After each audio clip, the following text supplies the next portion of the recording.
गजपति जिला मोहनारे गुणी सन्देह युवक यौनांग काटी हत्या करने घटन 14 अभियुक्त गिरफ। गुणी सन्देह युवक मारी हरभंगा डैम रे यौनांग काटी फिंगी देथिबा नै दुर्बृत्त अभियोग होइछि। 15 दिन तले मोहना थाना राचागुड़ा गाँवर झुनु मल्लिक मृत्यु होइतिला।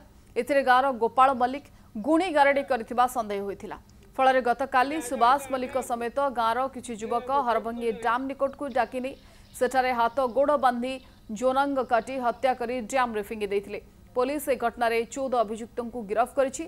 सेमानंकठारु मारणास्त्र पत्थर और हत्यारे व्यवहृत दौड़ी जबत करा जायछि। अभियुक्त फेरार करिथिबा ऑटो को भी जबत करा जायछि। सुभाष मल्लिक बोली व्यक्ति तांकर स्त्री प्राय 15 दिन तले कौन से कारण तांकर देहांत होइतला।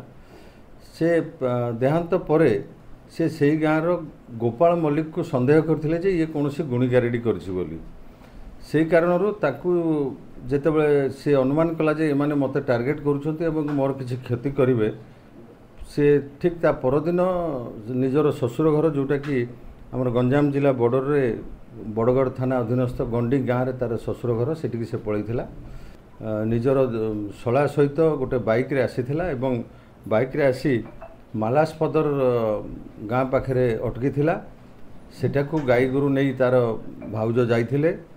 किंतु इतिमध्य गाँव रे ग्रामवासी माने जो माने हत्याकांड भिइछन्ते से माने खबर पाइगले एवं सेठारु जाई गोपाल मल्लिक को से माने उठेई नै आस्थिले।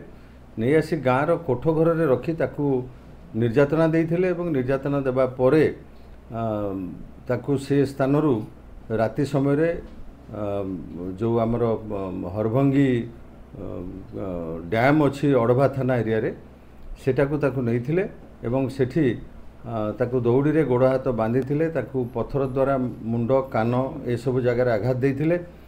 तांकर गुप्तांग को मध्य काटी देइथिले। या परे गोटे पत्थर बांधी से हरभंगी डैम भितर से माने से गोपाल मल्लिक मृतदेह को फिंगी देइथिले।